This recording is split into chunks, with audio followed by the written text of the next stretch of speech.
നമ്മൾ പ്രാർത്ഥനയൊന്നും തടയാനല്ല, നമ്മൾ ഇത് ഇവിടെ ഈ സ്ഥാപനം ഇവിടെ നടത്താൻ പറ്റത്തില്ല എന്നാണ് നമ്മുടെ കണ്ടീഷൻ. നീ ആരാണ് ഇവിടെ? ഇത് വടക്കേ ഇന്ത്യയോ? ഇവിടെ പിന്നെ സഭ നടത്താൻ പറ്റൂല, പ്രസ്ഥാനം നടത്താൻ പറ്റൂല, എന്നിട്ടൊരു ഔദാര്യം. ആരാധനയ്ക്ക് ഞങ്ങൾക്കെതിരല്ല, എൻ്റെ ഔദാര്യമൊന്നും ആവശ്യമൊന്നുമില്ല. ഇത് ജനാധിപത്യ രാഷ്ട്രം. ഇത് ഏത് മതത്തിൽ വിശ്വസിക്കാനും പിന്നെ അത് പ്രചരിപ്പിക്കാനും ആരാധന സ്വാതന്ത്ര്യം ഉള്ള ഒരു വർഗീയ രാഷ്ട്രമല്ല ഇത്. ഇതൊരു ജനാധിപത്യ രാഷ്ട്രമാണ്. മനസ്സിലായില്ലേ? റോഡിൻ്റെ ഓരത്തിലും നടുക്കും പിന്നെ ജനങ്ങളുടെ സ്വസ്ഥത വികാരം നഷ്ടപ്പെടുത്തി ശബ്ദകോലാഹലം നടത്തിയൊന്നുമല്ല. ശബ്ദ മലിനീകരണം ഒന്നുമില്ലാതെ മാക്സിമം സൗണ്ട് പ്രൂഫോടുകൂടെ ആരാധന നടത്തുന്ന ഒരു ആരാധന സ്ഥലം. മനസ്സിലായില്ലേ? അവിടെ കടന്നു വന്നിട്ട് ഒരു വിഷയത്തിൻ്റെ പേരിൽ, ആ വൃദ്ധസദനത്തിൽ നടന്ന ഒരു വിഷയത്തിൻ്റെ പേരിൽ ഈ ഭാഷയെ വിളിച്ച് പല പ്രാവശ്യം പോലീസ് വിളിച്ച് മൊഴിയെടുത്തു. നിന്റെയൊക്കെ മുമ്പിൽ വെച്ച് ഇനി മൊഴിയെടുക്കണോ? അതിൽ ആരോപിതരാക്കപ്പെട്ടവരെ അറസ്റ്റ് ചെയ്ത് കോടതിയിൽ ഹാജരായി അതിൻ്റെ നടപടികൾ നടന്നുകൊണ്ടിരിക്കുകയാണ്. അപ്പോൾ നിന്റെയൊക്കെ ഉള്ളിലുള്ള അജണ്ട എന്താണ്? അജണ്ട ഇപ്പം നിന്റെ വായിലൂടെ വെളിപ്പെട്ട് വന്നു. എന്താണ്? സഭ നടത്താൻ പാടില്ല. ഇവിടെ ഇത് വടക്കേ ഇന്ത്യ അല്ല. ഇത് വടക്കേ ഇന്ത്യയിൽ നേരിട്ട് നടന്നുകൊണ്ടിരിക്കുന്നത്. ഇപ്പോൾ ഇവിടെ കുറച്ച് ക്രിസംഖികളൊക്കെ കൂടി കയ്യിലെടുത്ത് നിനക്കൊക്കെ തന്നെ ഇത് കേൾക്കണമല്ലോ, പത്തനംതിട്ടയുള്ള. മനസ്സിലായല്ലേ?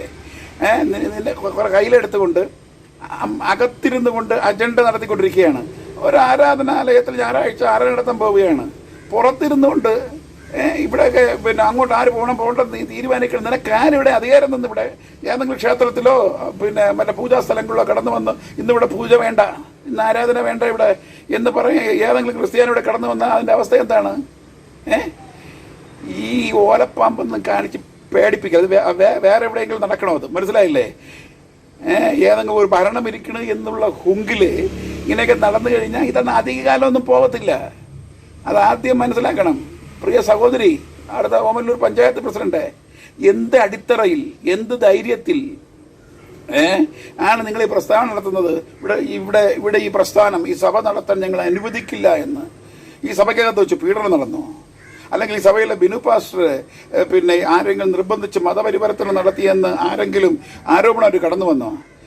ഞായറാഴ്ച ദിവസം സഭ ജനങ്ങൾ ആരാധിക്കാൻ അവിടെ ക്രിസ്തുവാർ കടന്നു പോകുമ്പോൾ റോഡിൽ നിന്നുകൊണ്ട് തടഞ്ഞ് അവിടെ കീഴ്വാണം വിടുകയാണ്. ഇവിടെ ഇതിന് ആരാധനയ്ക്ക് ഞങ്ങൾക്കെതിരല്ല. ഇതിൻ്റെ ഔദാര്യം, നിങ്ങളുടെ ഔദാര്യമൊന്നും വേണ്ട.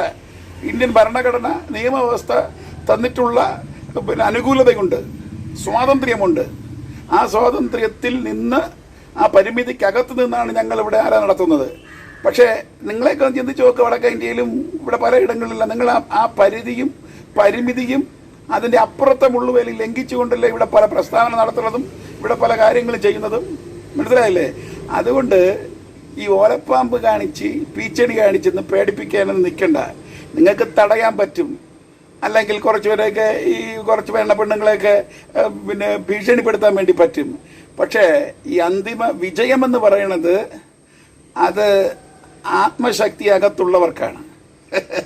ആ അന്തിമ ജയം, അത്യന്ത ശക്തി ഉള്ളിലുണ്ട് എന്ന തിരിച്ചറിവും ബോധവുമുള്ള ഭൂരിപക്ഷം വേണ്ട ഒരുത്തൻ മതി അതിൻ്റെ ഇടയിൽ. മനസ്സിലായ? ഒന്നുകൂടെ പറയാം, ഈ അത്യന്ത ശക്തി മൺകൂടാരം എന്ന ശരീരത്തിനകത്ത് ഉണ്ട് എന്ന തിരിച്ചറിവ് എന്ന് പറഞ്ഞാൽ മരണമെന്ന് പറയുന്ന നീയൊക്കെ പേടിപ്പിക്കുന്ന ചെറിയ ചെറിയ പീച്ചണി, വടിവാള് ഇങ്ങനെയൊക്കെ ഉണ്ടല്ലോ, ഇതിൻ്റെ ഈ ഉമ്മാക്കിയുടെ അപ്പനായ മരണമെന്ന് പറയുന്ന ആ വലിയ ഉമ്മാക്കിയെ ജയിച്ച ആ ആത്മാവ് ഉള്ളിലുണ്ട് എന്ന തിരിച്ചറിവുള്ള ഒരുത്തൻ മതി. അതിന് ഏഴായാലത്ത് നീയൊക്കെ നിൽക്കത്തില്ല. പറഞ്ഞു കേട്ടില്ലേ? അതുകൊണ്ട് ഇങ്ങനെയൊക്കെയുള്ള വിളയാട് കഞ്ഞിയും കറിയും വെച്ച് കളിക്കുന്ന ഈ പീച്ചണികൾ വേറെ എവിടെയെങ്കിലും വെച്ച് നടക്കണം. ക്രിസ്ത്യാനികളുടെ അടുത്ത് വേണ്ട എന്ന് വീണ്ടും പറയാൻ താല്പര്യപ്പെടുകയാണ്. പിന്നെ അവിടെ ആരാധന നടത്തുന്നത് ഏതോ ഒരു ആളുടെ കീഴിലെ വാടകയ്ക്ക് അവിടെ നടത്തുകയാണ്. ചിലപ്പോൾ അവരെയൊക്കെ നിങ്ങൾ കയ്യിലെടുത്തെന്നിരിക്കാം. ചിലപ്പോൾ അവിടെ നിന്ന് മാറണമെന്നൊക്കെ നിയമങ്ങൾ പലതും കൊണ്ടുവന്ന് ഇങ്ങനെയൊക്കെയുള്ള കുറച്ച് കാര്യങ്ങൾ ചെയ്യാൻ പറ്റുമോ? നിങ്ങളൊക്കെ എത്ര പ്രതികൂലിക്കുന്നുവോ, എത്ര അടിച്ചമർത്താൻ ശ്രമിക്കുന്നുവോ, അത്രയും ഊർജത്തോടും ഉന്മേഷത്തോടും കൂടെ റോഡില്ലെങ്കിൽ റോഡിൽ, മരത്തിൻ്റെ ഓട്ടില്ലെങ്കിൽ മരത്തിൻ്റെ ചുവട്ടിൽ, മനസ്സിലായില്ല? ആദിമകാലത്ത് മരത്തിൻ്റെ ചുവട്ടിലും വിജനമായ സ്ഥലങ്ങളിലും ആരംഭിച്ച ഈ സഭയെ ഇതിനേക്കാളും അപ്പുറത്തുള്ള ഉമ്മാക്കികൾ പേടിപ്പിക്കാൻ ശ്രമിച്ചപ്പോൾ അതിൻ്റെ ഒരു തരി പോലുമില്ലാത്ത കൊതുക് പോലെ ആയിരിക്കുന്ന നിങ്ങളുടെ പീച്ചണി കൊണ്ട് പേടിക്കാനാ? നിനക്ക് നാണമില്ലേ ഇങ്ങനെയൊക്കെയുള്ള ഔട്ട് ഓഫ് ഫാഷൻ ആയിട്ടുള്ള പിന്നെ റോഡിൽ നിന്നുകൊണ്ട് ഞങ്ങൾ ഇത്രയും പ്രസ്ഥാനം നടക്കത്തില്ല? എവിടെ നടക്കാം? ഇവിടെ വടക്കേന്ത്യയിൽ പാവപ്പെട്ട കുറച്ച് പേരെ ഇങ്ങനെ പേടിപ്പിച്ചുകൊണ്ടിരിക്കുന്നു. ഇവിടെ ഒന്നും വിലപ്പോകത്തില്ല. അതുകൊണ്ട് വല്ല വേറെ വല്ല ഐഡിയ എല്ലാം ഉണ്ടെങ്കിൽ അത് മാറ്റി വേറെ ഇടത്തെങ്കിലും കളിക്കണമെന്നാണ് പിന്നെ അവിടുത്തെ പഞ്ചായത്ത് പ്രസിഡന്റ് അടുത്ത് പിന്നെ പറയാൻ വേണ്ടിയുള്ളത്.